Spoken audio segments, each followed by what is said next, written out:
David Jenkins in the studio. Yes, sir. David. So I guess you were here eons ago. You've had me quite a few times, yes. Yeah, and what did you do the other times? First time I was here promoting my gym. Your gym? Getting Better Fitness, and I was talking about how we grew it from a gym in my basement space into one of the largest Black-owned facilities in Chicago.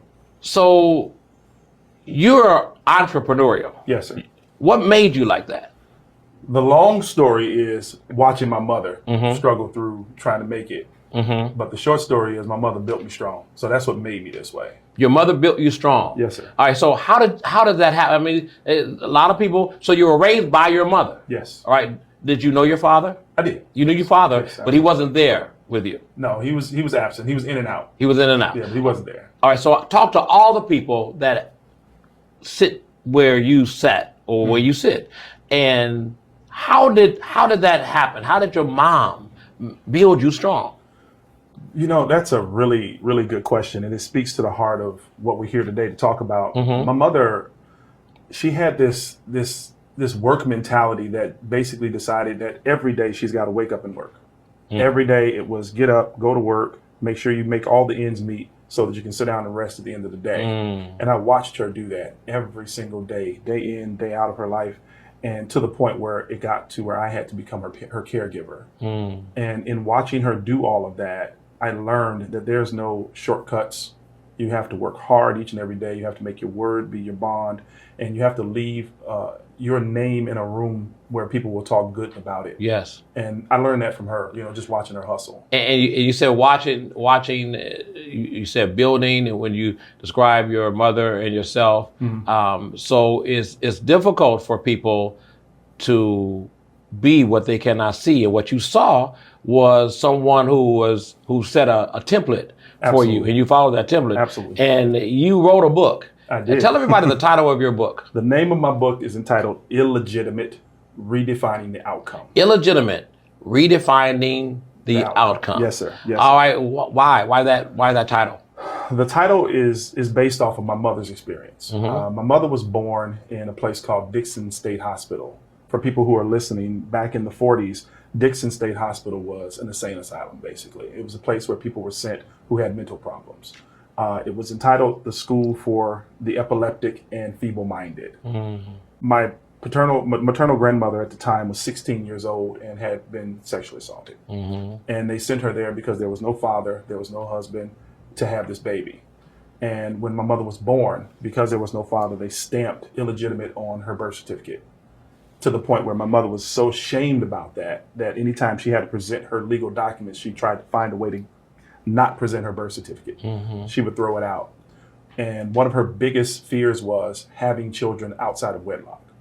So she goes through life and she submits herself to a lot of things that she didn't really want to do to keep that from happening. I'll get married to this man I know is not for me, just so that I don't have children out of wedlock. But 3 children into that marriage, she realized she couldn't do this thing anymore. So she and that guy broke up, she got divorced. And then in her sorrow, in her heartbreak, she met my dad. And then they had me. And then her greatest fear was realized, I just had a child out of wedlock. Then here I come, this illegitimate child born to a heartbroken mother and a father who was married, cheating on his wife.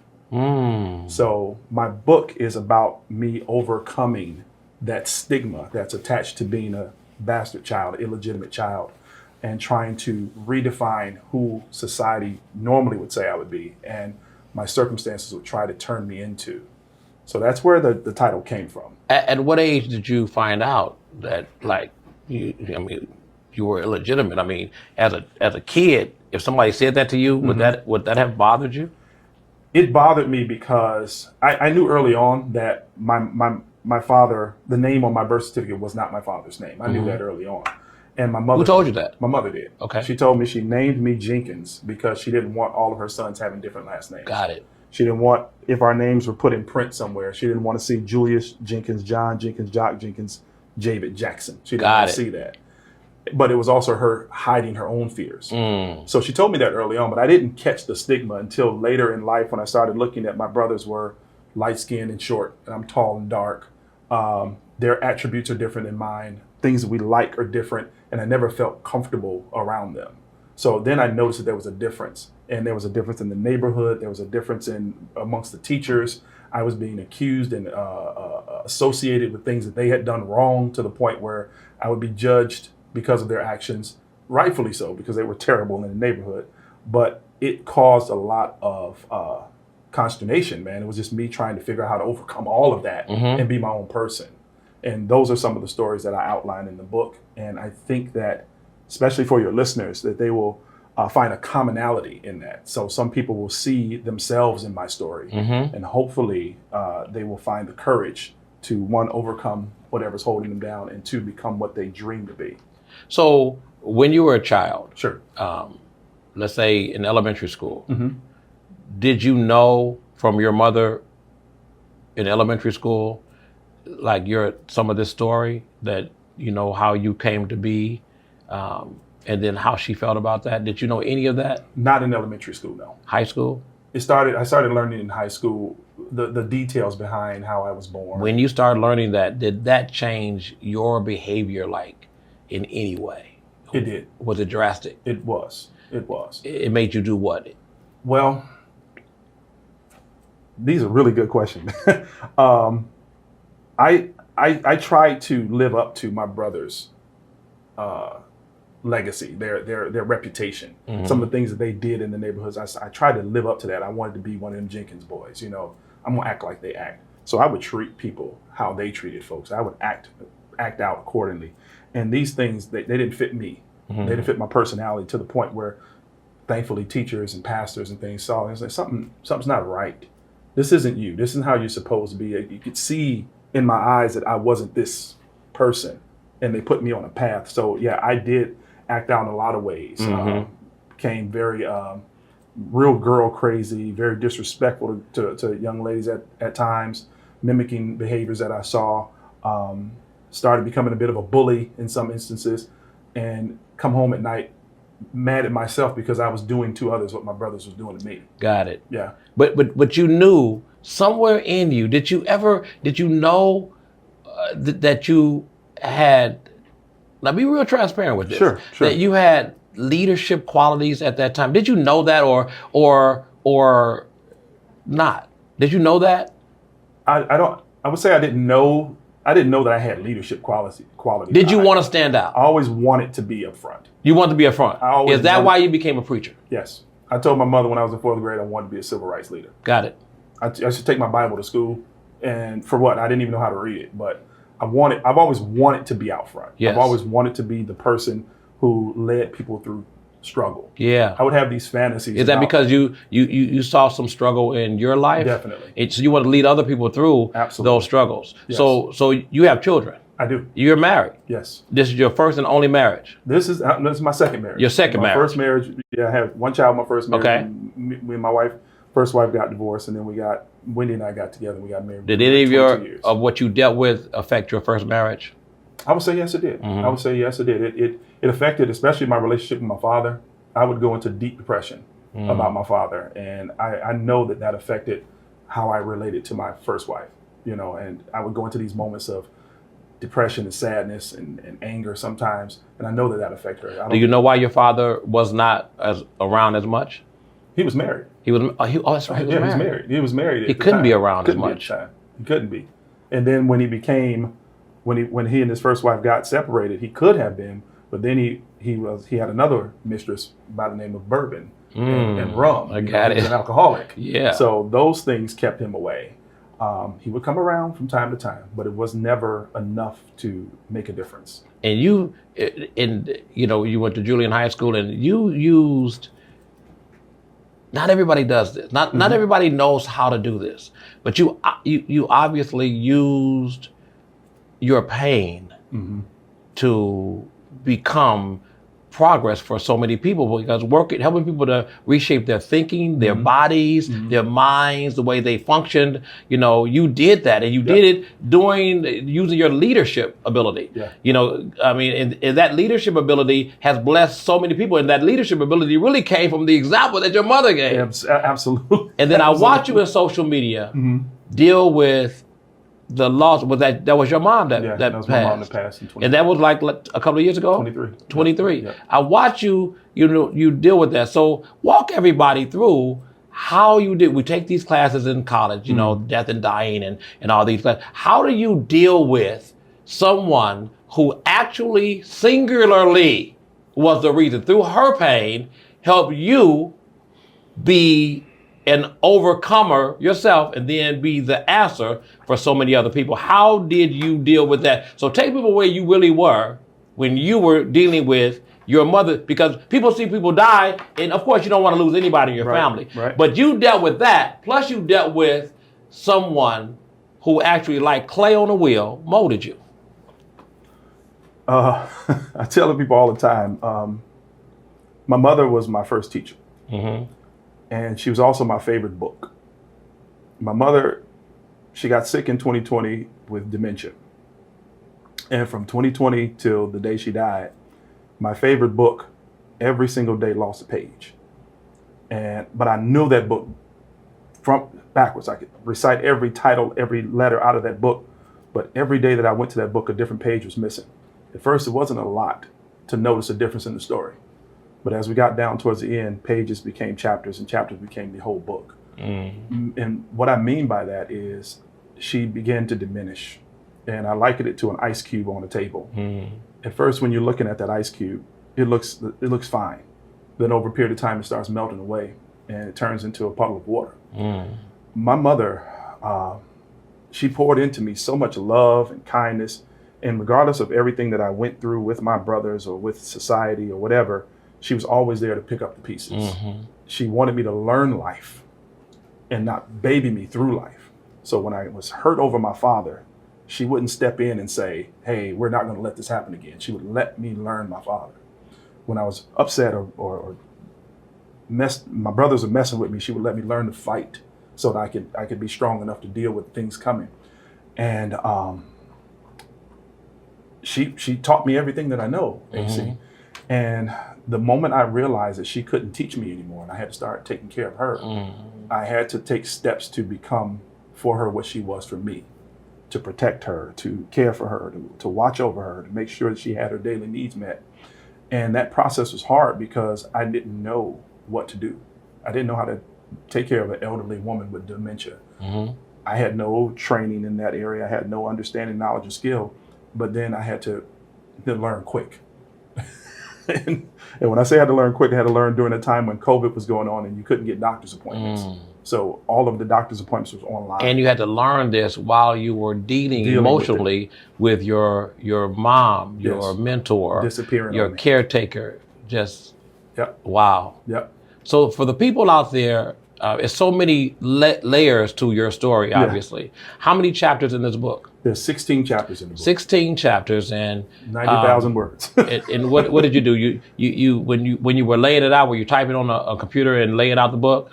So yes, I typed it on the computer. My 50th birthday in 2021, I decided to start telling my own truth, telling my story, and talking about what was going on. And initially, it was just my way of getting over some past hurts in my life. And as I'm typing it, I'm realizing the themes of overcoming, the themes of strategizing, the themes of resilience. And I'm like, this could help somebody. So I just kept typing. And each chapter was dedicated to a different thing or a different person. So whether it's my mother, my grandmother, my father, my brothers, my wife, my children, these are the things that are in the chapter, in the books. And I just kept typing based on my inspiration that particular day. And every day from 21 until 24, I typed in that book, I wrote. And when I got done, I had 150,000 words, but we've edited it down to 91,000. But yeah, and it was a process. So how do you think your mother would feel knowing that hundreds of thousands, million people will read her son's words that was inspired by her? How do you think she would feel about that? If my mom was here right now, she was sitting right here next to me, she would pat me on my leg and she'd say, baby, these people gonna read everything you say and they're gonna love it. And she would look over and say, my Javid, my Javid. That's what she would say. That's what she would say. Yep. I'm sorry. I was a little emotional talking about mom. No, it's all right. All right. So how do people get this book? We are in the pre-order stage right now. Okay. Pre-orders end at the end of this month. They can go to my website. Okay. My whole name, JavidLJenkins.com. JavidLJenkins.com. All right. JavidLJenkins.com. And they can click and order it right there. We are really close to fulfilling our pre-order allotment. Okay. But if I have to order more because of all these wonderful people that we're going to make it so that he has to order more. Yeah. All right, JavidLJenkins.com, you all. It's right there as soon as they all right, click. send me something. Did you send me anything? I did. All right, please. I'll send it again. You're not bugging me. Just make sure I post that. I will. All right, so people can get it. I will. So we talked about this word, T.Y. We looked it up. Cathartic. Yeah. So was it cathartic for you to write this book? Yes, it was very cathartic because some of the things that I've had to overcome in my life, I just bottled up. And because I bottled them up, the people who had to deal with them when they tried to get out was my wife and my kids, and my business associates. And it wasn't fair to them, that every September 11th, I'd get a certain mentality. I'd get in a depression. They didn't know why, but now that's my father's birthday. So I get a little depressed on my dad's birthday because, it's my dad's birthday. So I had to get through these things, and it was very cathartic while I was getting through those things. How old are you? I'm 52. 52 years old. Wait a minute, I'm 53. So at 53 years old, yep. If you had to, you're 53. So there are some things that if you could do over, you probably would. Talk to all of the children, I don't care what age they are, they could be 80, who you did good with your mother. Thank you, sir. You did. Nobody could do better. If you watch them on social media, no human could do more for their mother, as she left this earth. Thank you. Physically. She's never going to leave here spiritually because she's going to be with you. But the father side, what would you do differently in terms of connection, relationship, whatever, with your father if you could go all back further? How would you deal with things differently? And talk as though you're talking to somebody out there who has a physical father where they can go touch right now. Wow, that's deep. So for the record, my father and I, we have a relationship. Now, it is the relationship that I'm accepting. It's what I can get from my dad. He's 83 years old, and what he can do is just be around a little bit. So I'll take that. But to anybody that's going through right now and their relationship with their father is strained or they can't find their father, the only thing I would say to you is just keep waiting and hoping.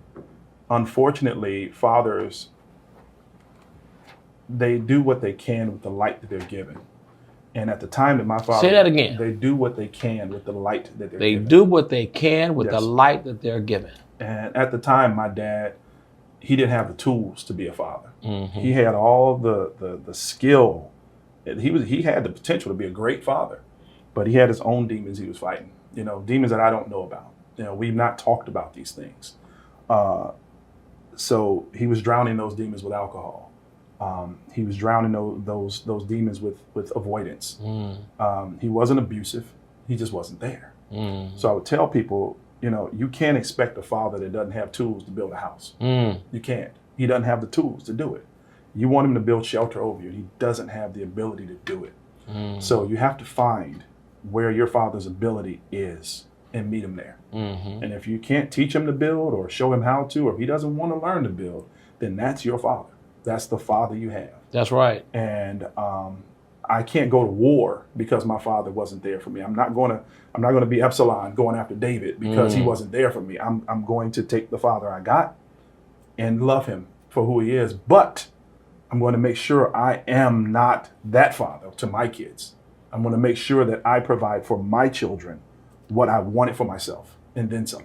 So look at this. So you don't mount a pulpit, podium, or a church front and center every Sunday. No, sir, not anymore. But God got you in ministry. Yeah, I'm still ministering. Look at his work. Look at that. Look at all that works. I run from it, but you can see some kind of way he pulls me back to it. Yes. Yeah. JavidLJenkins.com. JAVID. Javid. Could have called you David. No, sir. Absolutely not. Why not? Why not David? I refuse to let anyone call me. No. I'm saying your mom. Okay. Somebody named you, right? My mother named me Javid. And why Javid? Not David. You ever asked her that? No, I know exactly why. It's in the book. It's in the book. Y'all got to get this book. The circumstances behind my name is messy at best. Okay, we ain't gonna talk about it. I will just say that there is no hell like a woman scorned. When you look at my name, come on now, Javid Lawrence Jenkins. There you go. There's a whole story behind that. There's a whole story. It's in the book. All right, so here's the deal. You heard it first here. So you gotta make it a million seller. But while they're making it a million seller, right, you're gonna share with everybody you know and all that, right? Please. While you're doing that, you're gonna have to go take a trip down there, see Tyler Perry, have them do a screen. Serious business. No. You know what I'm saying? Go ahead. Knock on his door every now and then. Maybe once a month. Knock on his door. Hey, I'm here again. Here it is, right there. You never know. You never know. Hey, never know. Sounds good to me. My sister lived down there. I go down there. I'll do it. Send it to her. Let her knock on the door. Go right on around there, right in the neighborhood, kind of like. I agree. All right, you all. JavidLJenkins.com. JavidLJenkins.com. My pleasure to have you back on the show. Thank you. Javid L. Jenkins. Absolutely. You're a great man. Thank He's you, a great man. And he went to Julian High School. Yes, everybody. absolutely. Jaguars. All right. Jaguars. More to come. It's the AC Green Show. Solar 106.3.